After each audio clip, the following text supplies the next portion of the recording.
Hello friends, एक बार फिर से आपका स्वागत है बीपीएससी प्रश्नावली में। फ्रेंड्स, इस वीडियो में हम लोग देखने वाले हैं कुल 50 क्वेश्चन को। ठीक है, कुल टोटल 10 स्लाइड है और एक स्लाइड में आपको देखने के लिए मिल जाएगा 5 क्वेश्चन। तो इस तरह से आपके सामने मात्र 14 से 15 मिनट में 50 क्वेश्चन फटाफट रखने वाला हूँ। ठीक है, बने रहिए वीडियो के अंत तक। यदि वीडियो अच्छी लगती है तो लाइक कर दीजिएगा, सब्सक्राइब भी कर दीजिएगा और अपने फ्रेंड में भी शेयर कर दीजिएगा। ठीक है, तो चलिए फटाफट स्टार्ट कर लेते हैं और देखते हैं आपकी स्क्रीन पर है ये पहला सवाल। ठीक है, क्वेश्चन है इस तरह से, निम्न में से कौन सी नदी फतुहा के पास गंगा में मिलती है? यानी कि ऐसी कौन सी नदी है जो फतुहा के पास गंगा में आकर के मिल जाती है? तो आपका आंसर है पुनपुन। ठीक है, ऐसी कौन नदी है जो पुनपुन पुनपुन मतलब भागती हुई आती है और वो फतुहा के पास गंगा में आकर के मिल जाती है? आपका आंसर क्या हो जाएगा? पुनपुन। ठीक है, चलिए अगले प्रश्न पे आते हैं। यहाँ पर आप देख सकते हैं, कैमूर पठार किसके लिए प्रसिद्ध है? अगर कैमूर पठार की बात करते हैं तो यह किसके लिए प्रसिद्ध है? तो फ्रेंड्स आपको बता दें, यहाँ पर आंसर आप देख सकते हैं चूना पत्थर के लिए। यानी कैमूर पठार किसके लिए प्रसिद्ध है? चूना पत्थर के लिए। ठीक है, चलिए अगले प्रश्न पे आते हैं। यहाँ पर आप देख सकते हैं, त्रिवेणी नहर किस नदी पर निर्मित है? अगर हम लोग त्रिवेणी नहर की बात करते हैं तो यह किस नदी पर निर्मित है? तो आपका आंसर हो जाएगा गंडक नदी पर। कौन सा? गंडक नदी पर। ठीक है, चलिए अगले प्रश्न पे आते हैं। यहाँ पर आप देख सकते हैं फ्रेंड्स, बिहार का शोक किस नदी को कहा जाता है? अमूमन ये प्रश्न बहुत बार आ चुका है, आप अच्छी तरह से इससे वाकिफ होंगे। ठीक है, तो इसका आंसर हो जाएगा कोसी नदी को। अगला प्रश्न है फ्रेंड्स, यहाँ पर आप देख सकते हैं, आम की वह प्रजाति जो केवल बिहार में ही पाई जाती है? यानी आम की वो कौन सी प्रजाति है जो केवल बिहार में ही पाई जाती है? तो आपका आंसर हो जाएगा सफेदा। ठीक है, चलिए अगले प्रश्न पे आते हैं फ्रेंड्स। यहाँ पर आप देख सकते हैं, आपकी स्क्रीन पर है ये अगला क्वेश्चन, बिहार में कृषि आधारित उद्योगों में किस खाद्य उद्योग का प्रभुत्व है? यानी बिहार में कृषि आधारित उद्योगों में किस खाद्य उद्योग का प्रभुत्व है? तो आपका आंसर हो जाएगा गन्ना उद्योग का। ठीक है, अगला प्रश्न है, बिहार में लीची उत्पादन है, यानी बिहार में जो लीची का उत्पादन है सर्वाधिक कहाँ पर होता है? तो आप देख सकते हैं, ये तो बिहार में ही होता है फ्रेंड्स। ठीक है, लेकिन ये भारत का कितना प्रतिशत है? तो भारत के उत्पादन का लगभग 74% लीची उत्पादन बिहार करता है। ठीक है, और लीची की बात करते हैं तो लीची मुजफ्फरपुर में सबसे ज्यादा उगाई जाती है। चलिए अगले प्रश्न पे आते हैं। यहाँ पर आप देख सकते हैं, संपूर्ण बिहार राज्य स्थित है। तो जो संपूर्ण बिहार राज्य है वह कैसे क्षेत्र में स्थित है? तो आपका आंसर हो जाएगा मैदानी क्षेत्र में। ठीक है, अगला प्रश्न है फ्रेंड्स, यहाँ पर आप देख सकते हैं, बिहार राज्य में सबसे लंबा रेल पुल किस नदी पर बना है? बिहार में सबसे लंबा रेल पुल किस नदी पर बना है? तो आपका आंसर हो जाएगा फ्रेंड्स सोन नदी पर। ठीक है, कौन सी नदी पर? सोन नदी पर। अगला प्रश्न है, यहाँ पर आप देख सकते हैं, बिहार राज्य की कुल भौगोलिक क्षेत्र की तुलना में समस्त वन क्षेत्र का प्रतिशत है। प्रश्न एक बार फिर से आप ध्यान दे लीजिए, बिहार राज्य की कुल भौगोलिक क्षेत्र की तुलना में समस्त वन क्षेत्र का प्रतिशत है। तो कितना है? 7.27% है। ठीक है फ्रेंड्स, चलिए अगले प्रश्न पे आते हैं। यहाँ पर आप देख सकते हैं, अगला प्रश्न आपकी स्क्रीन पर दिख रहा है। ठीक है, अगला प्रश्न है यहाँ पर, बिहार में तेल शोधक कारखाना है, यानी कि बिहार में तेल शोधक कारखाना कहाँ पर स्थित है? तो आपका आंसर हो जाएगा बरौनी में। कहाँ पर फ्रेंड्स? बरौनी में। ठीक है, अगला प्रश्न यहाँ पर आप देख सकते हैं, किस फसल के उत्पादन में बिहार देश में अग्रणी है? यानी कि ऐसी कौन सी फसल है जो बिहार में सबसे ज्यादा उगाई जाती है? तो आपका आंसर हो जाएगा मखाना। ठीक है, आंसर क्या हो जाएगा? मखाना।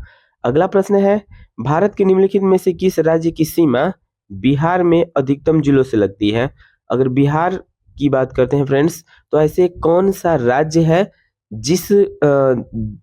जिससे बिहार का जो अधिकतम जिला है, जिससे अधिकतम सीमा लगती है? तो आपका आंसर हो जाएगा झारखंड और उत्तर प्रदेश। ठीक है, 8-8 जिले हैं दोनों के, और दोनों बिहार के राज्य से साझा करते हैं। ठीक है, अगला प्रश्न आपके सामने है, निम्न में से किस जिले में बिहार का एकमात्र राष्ट्रीय उद्यान स्थित है? यानी कि बिहार में एकमात्र राष्ट्रीय उद्यान है और वह कौन से जिले में स्थित है?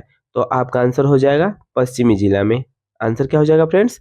पश्चिमी जिला में। ठीक है, अगला प्रश्न यहाँ पर आप देख सकते हैं, बिहार के निम्नलिखित वन्य जीव पक्षी अभ्यारण्य में से भौगोलिक क्षेत्र की दृष्टि से कौन सा सबसे बड़ा है? यानी भौगोलिक दृष्टि से देखा जाए तो वन्य जीव या पक्षी जीव अभ्यारण्य जो है वो कौन सा सबसे बड़ा है? तो आपको याद रखना है कैमूर। ठीक है, कैमूर वन्य जीव अभ्यारण्य जो है फ्रेंड्स वो भौगोलिक क्षेत्र की दृष्टि से सबसे बड़ा है। चलिए अगले प्रश्न पर आते हैं। अगला प्रश्न आपके सामने है फ्रेंड्स, यहाँ पर आप देख सकते हैं पूर्वी मध्य रेलवे क्षेत्र का मुख्यालय कहाँ पर स्थित है? यदि पूर्वी मध्य रेलवे की बात करते हैं उसका मुख्यालय कहाँ पर स्थित है बिहार में? तो आपका आंसर हो जाएगा हाजीपुर में। आंसर क्या हो जाएगा फ्रेंड्स? हाजीपुर। ठीक है, अगला प्रश्न है बिहार में केला उत्पादन का प्रसिद्ध क्षेत्र है। यदि केला उत्पादन की बात करते हैं तो बिहार में सबसे ज्यादा कौन से क्षेत्र में केला उत्पादन किया जाता है? तो आपका आंसर हो जाएगा हाजीपुर में। आंसर क्या हो जाएगा फ्रेंड्स? हाजीपुर। ठीक है, अगला प्रश्न है बिहार में निम्नलिखित में से कौन सा रेशम वस्त्र उत्पादक केंद्र है? यानी बिहार में सबसे ज्यादा रेशम वस्त्र उत्पादक केंद्र कौन सा है? तो आपका आंसर हो जाएगा भागलपुर।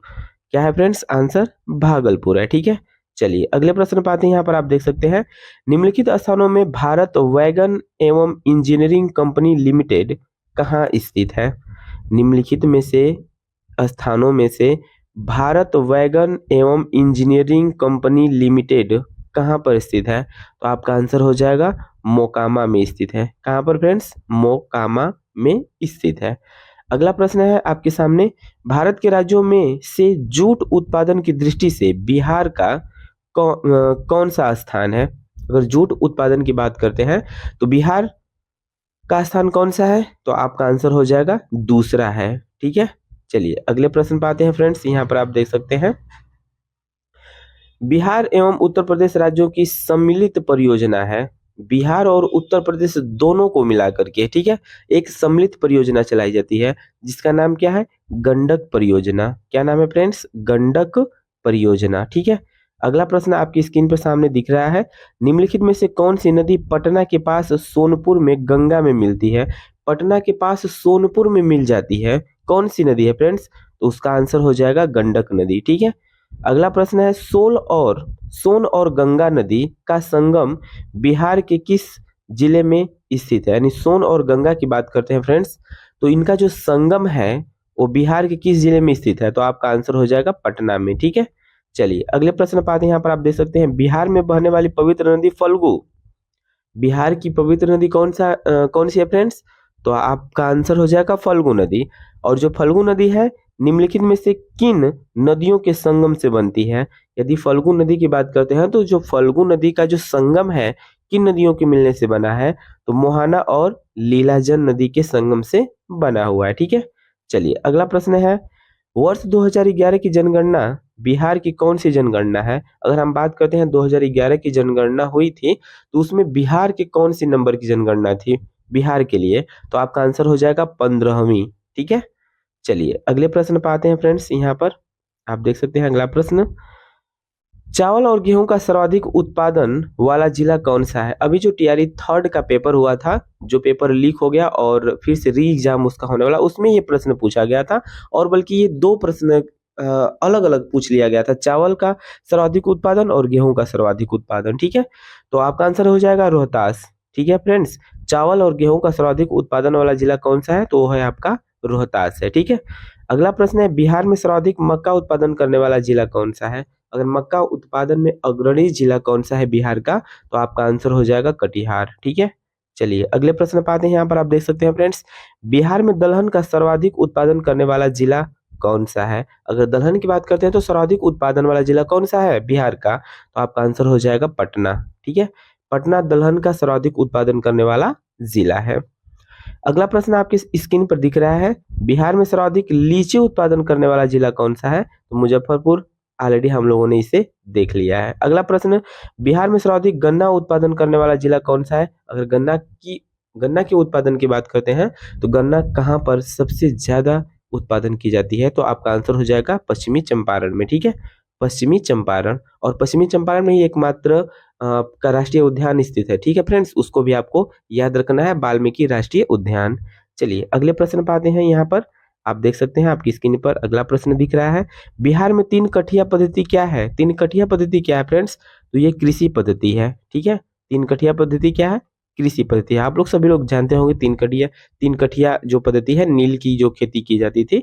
अगला प्रश्न है, लोकनायक की उपाधि किसे दी गई है? अगर लोकनायक की उपाधि की बात करते हैं तो जयप्रकाश नारायण को लोकनायक की उपाधि दी गई है। अगला प्रश्न आपकी स्क्रीन पर, बिहार में कानून द्वारा गोवध, ठीक है, जो गाय है, तो गोवध किस वर्ष में प्रतिबंधित किया गया था? अगर बिहार में गोवध का जो प्रतिबंध लगाया गया था गोवध पर, वो किस सन में लगाया गया था? तो आपका आंसर हो जाएगा 1955 में। अगला प्रश्न है, नदियां जो बिहार और उत्तर प्रदेश के बीच की सीमा रेखा बनाती हैं, कौन सी नदियां हैं वह जो बिहार और उत्तर प्रदेश के बीच सीमा रेखा बनाती हैं? ठीक है, तो आपका आंसर हो जाएगा कर्मनाशा, गंडक और घाघरा। ये 3 नदी है जो बिहार और उत्तर प्रदेश के बीच की सीमा रेखा बनाती हैं। ठीक है, अगला प्रश्न आपकी स्क्रीन पर यहाँ पर है फ्रेंड्स, बिहार सोशलिस्ट पार्टी के संस्थापक थे। यदि बिहार सोशलिस्ट पार्टी के संस्थापक की बात करते हैं तो आपका आंसर हो जाएगा जेपी नारायण। ठीक है, चलिए अगले प्रश्न बात है फ्रेंड्स यहाँ पर।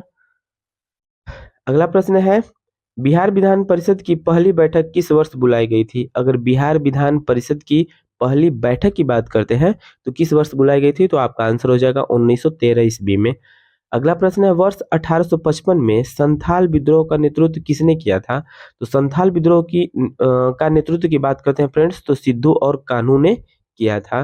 संथाल विद्रोह, संथाल जो जनजाति है उसी जनजाति का द्रौपदी मुर्मू हमारी उसी जाति के निवास करने वाली हैं। ठीक है, ये भी आपको याद रखना है। अगला प्रश्न आपके सामने है फ्रेंड्स, बिहार का पहला रामसर स्थल कौन सा है? अगर रामसर स्थल की बात करते हैं बिहार का तो वो है कांवर झील। ठीक है, आंसर क्या हो जाएगा? कांवर झील। अगला प्रश्न है फ्रेंड्स, आप देख सकते हैं ब्रह्मयोनी हिल बिहार के किस जिले में स्थित है? यानी जो ब्रह्मयोनी झील है फ्रेंड्स वो बिहार के किस जिले में स्थित है? तो आपका आंसर हो जाएगा गया में। ठीक है, आंसर क्या हो जाएगा? गया में है। अगला क्वेश्चन आपके सामने है, बिहार के किस कृषि जलवायु क्षेत्र में सबसे अधिक जिले हैं? यानी कि जो कृषि जो जलवायु क्षेत्र है, मतलब कौन सी कृषि जलवायु क्षेत्र में बिहार के सबसे ज्यादा जिले हैं? तो आपका आंसर हो जाएगा उत्तर पश्चिमी कृषि क्षेत्र में। ठीक है, चलिए अगले प्रश्न पे आते हैं। यहाँ पर आपकी स्क्रीन पर देखने के लिए मिल जाता है फ्रेंड्स, बिहार का कौन सा शहर 5 पहाड़ियों से घिरा हुआ है? यानी बिहार का ऐसा कौन सा शहर है जो 5 पहाड़ियों से घिरा हुआ है? तो आपका आंसर हो जाएगा राजगीर की पहाड़ी। ठीक है, राजगीर। राजगीर एक ऐसा शहर है जो 5 पहाड़ियों से घिरा हुआ है। फ्रेंड्स यहाँ पर आप देख सकते हैं, भारत के प्रथम राष्ट्रपति डॉक्टर राजेंद्र प्रसाद किस राज्य से थे? यानी जो भारत के प्रथम राष्ट्रपति थे डॉक्टर राजेंद्र प्रसाद, ठीक है, वह किस राज्य से थे? तो आपका आंसर हो जाएगा बिहार राज्य से थे। ठीक है, अगला प्रश्न है, बिहार के चिरांद नामक पूरा स्थल, याद रखिएगा, बिहार के चिरांद नामक पूरा स्थल की प्राचीनतम संस्कृति है, उसकी जो प्राचीनतम संस्कृति है क्या है? तो आपका आंसर हो जाएगा नौपाषाणिक संस्कृति। ठीक है फ्रेंड्स, क्या आंसर हो जाएगा?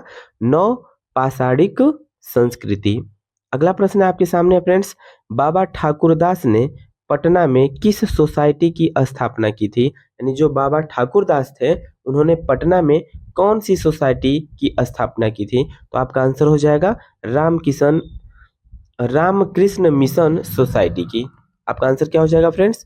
रामकृष्ण मिशन सोसाइटी की। अगला प्रश्न आपकी स्क्रीन पर देखने के लिए मिल जाएगा फ्रेंड्स, स्वतंत्रता पश्चात बिहार का प्रथम राज्यपाल कौन बना था? यानी स्वतंत्रता के बाद बिहार का जो प्रथम जो राज्यपाल था वो किसे बनाया गया था? तो आपका आंसर हो जाएगा जयराम दास दौलत राम को। ठीक है, याद रखिएगा जयराम दास दौलत राम को। ठीक है, चलिए अगले प्रश्न पर आते हैं हम लोग।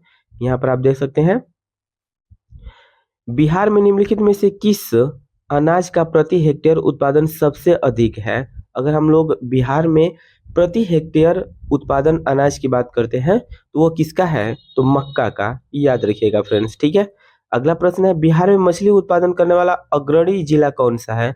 अगर मछली उत्पादन की बात करते हैं तो अग्रणी जिला कौन सा है बिहार का? तो आपका आंसर हो जाएगा मधुबनी और दरभंगा। आंसर क्या हो जाएगा फ्रेंड्स? मधुबनी और दरभंगा। ठीक है, चलिए अगला प्रश्न है, उत्पादन क्षेत्र की दृष्टि से बिहार में सिर्फ नहीं होना चाहिए, शीर्ष श्रेणी की दालें कौन सी हैं? ठीक है। यानी उत्पादन क्षेत्र की दृष्टि से बिहार में शीर्ष जो फर्स्ट क्वालिटी की, ठीक है, दालें कौन सी हैं, तो मूंग और मसूर की दाल है, ठीक है फ्रेंड्स। चलिए अगला प्रश्न पाते हैं। यहाँ पर आप देख सकते हैं बिहार के किस जिले में सबसे अधिक नहर सिंचित क्षेत्र है। नहर सिंचित क्षेत्र की बात करते हैं तो आपका आंसर हो जाएगा रोहतास। रोहतास में नहर सिंचित क्षेत्र है और यही कारण है कि रोहतास में गेहूं और चावल सबसे ज्यादा उत्पादन किए जाते हैं, ठीक है। अगला प्रश्न यहाँ पर आप देख सकते हैं फ्रेंड्स, भागलपुर में नमक सत्याग्रह का नेतृत्व किसने किया था।